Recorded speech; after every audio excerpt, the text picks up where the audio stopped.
So hello guys, kung bago ka pa lang, like, subscribe, comment, share. Italagay natin sa playlist yung may sulat dyan sa taas. So tungkol naman sa financial talks and money.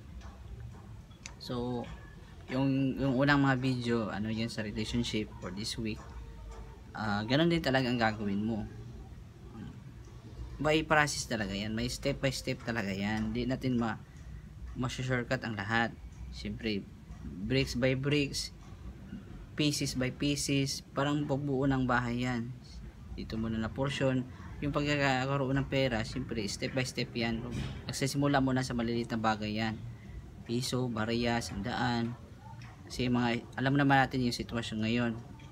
Siyempre ikat at mas maganda yung wala talaga kang bisyo para makaipon ka talaga o drugs or mag-chicks ng maaga or magkabata ng maaga kung wala naghanda. Siyempre bago pumasok sa relationship, naka-build up ka talaga sa finances, build up ka sa knowledge, yung nakabuo ka anong dapat gagawin at naka-ready ka at naka-prepared bago ka papasok diyan. Hindi lahat ng babae nanganak swerte naka-survive. May iba na matay, nagkasakit, may iba na disgrasya or na ano sa baha, sa mga natural calamities kasi wala kasi silang pera. Importante yung pera na saan ka makatira ng maayos, kumakain ng maayos, at may pera ka para papunta sa hospital kung may sakit ka. Maraming na disgrasya, lalo na yung pupunta sa probinsya na kasi nagtitipid naman, pero kung wala kang paghahanda, siyempre wala kang source of income, makapunta ka talaga sa probinsya, nag-iipon-ipon. Siyempre may mga aswang doon, di ba? May mga tawag ito mythological creature, yung mga aswang, vampira, yung mga ganun, magkukuha ng mga buntis. Marami kaya, yun. Importante, depende sa lugar na tinirahan mo. May mga aswang talagang kumakain ng bata, tumataas ang dila, yun. Sa mga probinsya meron yun. At mas maganda na yung babae, may pera ka na malapit sa malapit sa hospital, yung panganakan. Mas importante yun na umaga pa ipapanganak o gabi, or ang bahay mo, ang kakainin mo, yun ang mga setup. Dan saka bago yan mapasok sa relationship, nakabuild na talaga yung trabaho mo at pag-iipon. Hindi mo na diretso bakbakan agad, di ba? Pasok sa relationship agad, di ba? Doon na nakakabase yan kung paano mo sa pag-asawa mo. Doon na magdidikta yung paghahanda mo. Siyempre hindi yung teenager mo, 15, 20 years old, laro-laro ka lang, gala-gala lang. Siyempre ang iba, hindi lahat nakatrabaho pag-graduate, hindi lahat sa finances. Kailangan sa finances na matalino ka rin, mag-ipon kahit kunti, hindi puro paganda lang. Kailangan din na sa pera din, kailangan mo rin na magdasal ka sa pera mo, ipag-pray mo na sa succeed yun, or mag-pray ka, ask for guidance, at saka bawasan ang gastos, at saka di magasakit. Importante talaga yan, ang mga germs, viruses, at saka healthy foods. Everything is not cheap, everything is not free, hindi libre lahat. So kailangan mo talagang dahan-dahan yan. Siyempre piraso-piraso, kung iipon mo yung mga naiipon mo, parang nagbubuo ka na ng kasol. Siyempre yung libro, yung pag-aaral mo takes time. Araw-araw makakain tayo, araw-araw magastos yun.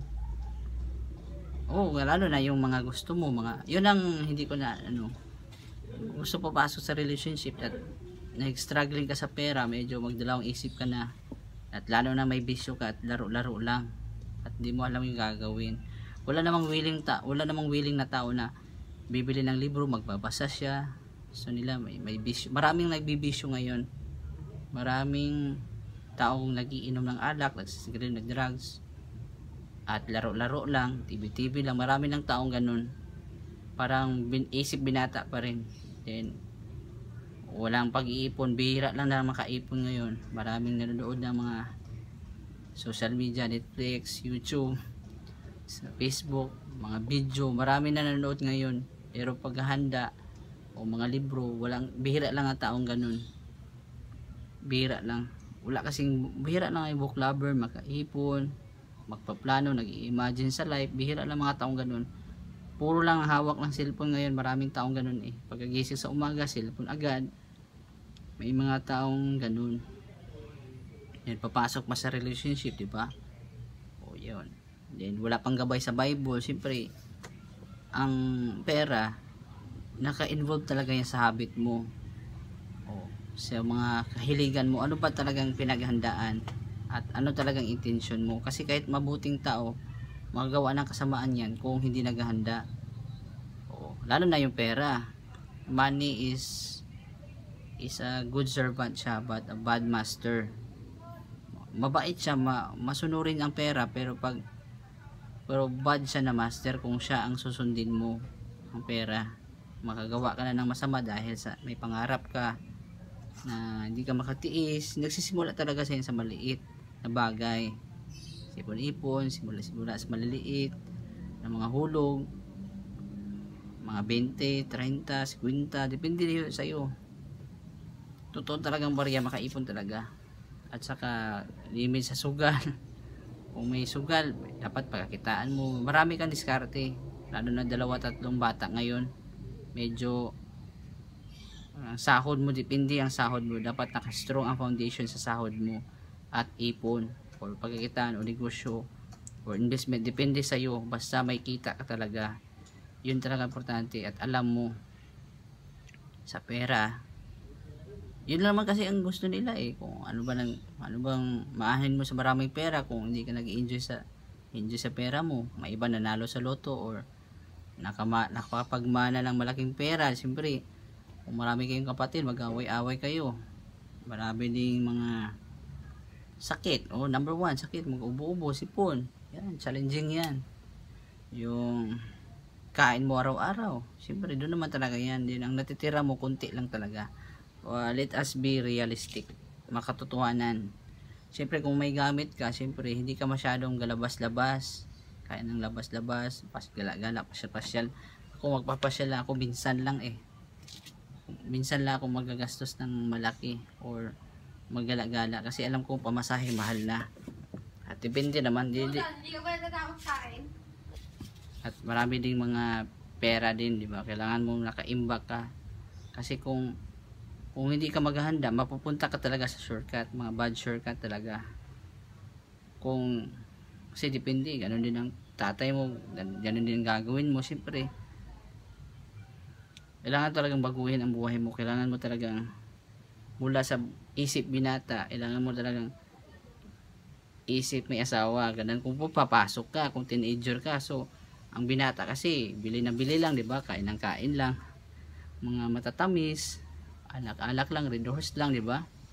Yun lang naman, 100, willing sila magastos, magsabu or magsigarilyo, alak, maggala-gala. Yun naman talaga eh, magjojowa doon, maglodging, minsan maghawak-hawak, magkiss-kiss pa nga doon, magjowa pa lang sila. May mga taong ganun. Siyempre, yun ang mga prone sa disaster sa relationship, maghiwalay, may bata, minsan mamamatay sa sakit. So talagang pera is, everything is measured by money. Sa ekonomiya na nakokontrol talagang pera, marami siyang control. Lahat ng illegal drugs, malaking negosyo yan. Pero kung papasok ka sa masamang gawain, sabi sa Bible, mawawala lang talaga din yan. Biro mo mga disaster, baha-baha, lindol, siyempre hindi maayos yung foundation mo, sisirain lang, parang buhangin pag hindi strong ang foundation mo. Siyempre, multi-talent yung pera. Siyempre, yung iba kasi, papasok muna ako sa relationship para strong yung finances ko. Medyo mali yan na idea. Kasi, siyempre, mag-aral ka muna ng online coaching kung lagi kang nabibigo, di ba? Bili mo na mga libro, magbasa ka, mag-research ka. Hindi na puro mag-pray ka, maghintay. Hindi yung puro lang may maganda. Hindi lahat ng magaganda masa sayo. May May lang talagang isang tao nakatakda para sa iyo. Hindi lahat na nakikita mo, kilala mo ay maging para sa iyo. Kung meron ka naman, magpasalamat ka sa langit, ay taong umitindi at sinasama ka kahit di ka mayaman. May mga taong ganun eh. Hindi talaga natin mapipilit ang lahat ng tao. Kahit ako, for very long time na paghahanda, yung mga teenager ko, hindi naman talaga ako succeed dyan sa love life dyan, at saka sa finances. Hindi naman talaga ako ganun. Pero wala din ako naipon dati kasi sa paghahanap sa katotohanan, nakatago talaga lahat sa libro. Lalo na yung finances, singkitan, yung mga reference book. Ay di naman ko na binibili lahat yan sabay-sabay sa ngayong project. Kung may konting naipon, bili mo ng isa lang yan. Pero maiipon mo siya, madadami din siya. Pero very long time na yan, matagal na yan, mga 2013, 2010. May notebook ako 2007 pa. Lahat na yung ibang notebook ko tinapon sa tinirahan naming bahay eh. Wala kasing bahay. Mahirap, maganda talaga. Wala kang lugar. Mas maganda talagang na-realize ko na mas maganda talagang naipon ka kahit kunti. At i-secure mo na hindi rin manakaw. Importante din na mga wallet ka, basta preparation talaga. Hindi ibig na sabihin na mahal ang bilihin, mahirap ang buhay, mahal ang gastusin, di ka mag-iipon. It's a mandatory talaga para kagandang buhay. At sabi nila mahirap nga ang buhay, pero hindi nga sila makaiwas sa bisyo nila, di ba? Expect na kahit nga tayo na malaki, magkakaubo talaga. Sipon at magkaubo. Money na naman, pera naman yan.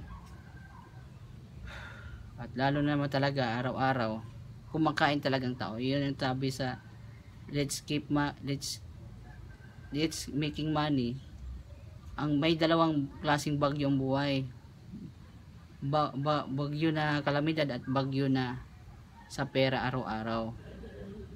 Yung pagkakitaan mo, ano talaga yan? Kalamidad talaga yan. Parang bagyo talaga yan sa buhay ng tao araw-araw. Saan kukuha na pagkitaan? Mahirap din ang trabaho, matindi din yan, patayan, marami din na aksidente. Yun talaga na kumikita ka talaga ng pera talaga, grabe talaga. Parang lalabas yung kaluluwa mo. Talagang hindi din matindi. Mahirap nga sa school, diba? Kung nahirapan ka sa school, sa trabaho, matindi pa.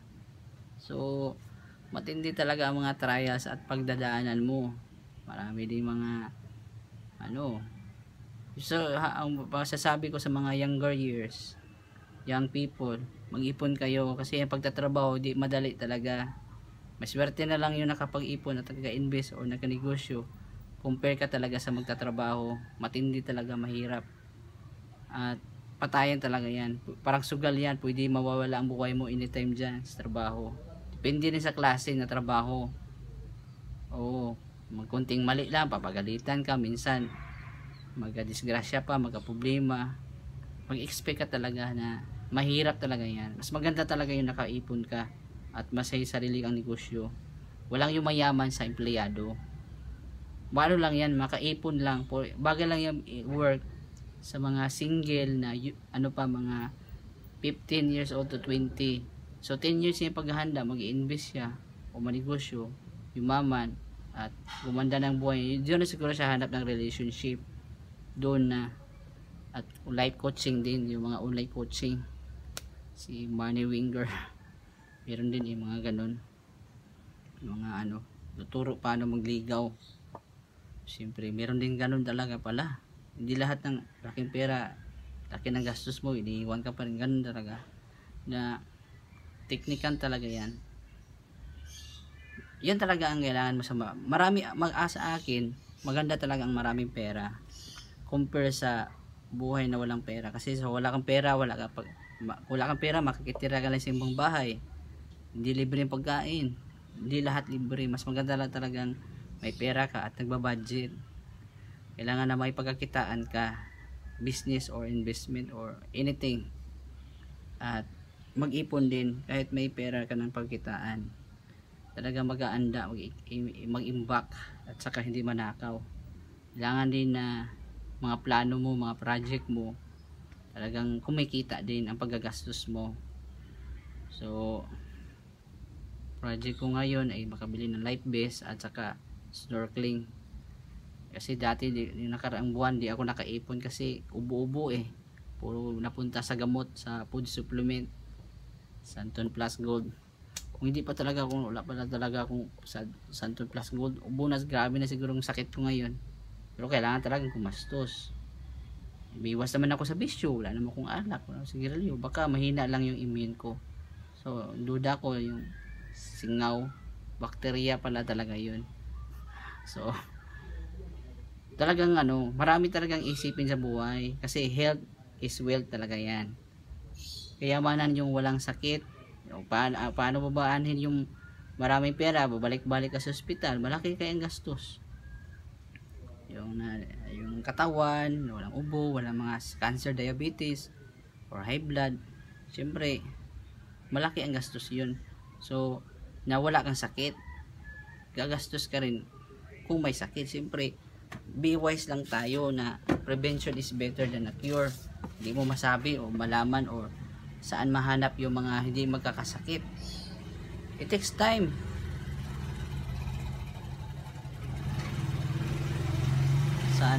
Saan makahanap ng Lotto formula or paano mga build ng trabaho, work, pasensya, pag-iipon, or about sa religion. Marami talaga. To build a skill is dati nagtrabaho ko nga dati, wala nga akong naipon talaga, hanggang makakain lang at hanggang lang doon lang, makagasto lang araw-araw, pamasahe lang, yun lang, hanggang doon lang makita mo sa mababa ang sahod talaga sa Pilipinas din. Mahal ang gastusin talaga, hindi talaga libre. Yun ang dahilan na mag-asawa ka o magluluto ka, mag-iipon ka muna, wag muna mag-chicks o mag-alak-alak kasi kung may bisyo ka na, hindi ka na talaga makaalis dyan at hindi na talaga simple ang buhay. Lalo na kung dagdagan mo pa ng chicks ka pa, then may bisyo ka pa, syempre para ka ng habit mayaman. Pili na dapat ang damit ko 5,000, ang sapatos ko 8,000. Yan may mga taong ganun, yung mga habit nila binata pa rin, yung mga luxury lifestyle. Dapat ang sa damit ko branded, hindi okay dapat kung ganun ang kasama mo, siyempre magdalawang isip ka na. Yun talaga ang buhay sa pera damit at gamit nasisira lang naman yan pero yung perang naiipon mo, dadami talaga yan. Oo, pag gamitin mo ng maayos at hindi talaga madaling kumita ng pera at madaling mawala. That's the sad reality. It's so fast to lose, it's hard to earn, at mababa lang sahod mo, wages are too low, and the prices of expenses are too high. And how can you survive a family if you have vices, may mga bisyo pa at napaaga pa, walang plano? Siyempre normal talagang mahirap yan, at lalo na expect na magkasakit talagang tao. Paano tayo dyan kung hindi ka naghanda? Siyempre may time frame talaga yan, hindi talaga mabibigla ang lahat. Kung pipilitin mo ang isang bagay na hindi ka handa, siyempre disaster lang patutunguhan. Wrong pang mga person na kinasama natin, nakilala mo, siyempre dapat investigador talaga tayo.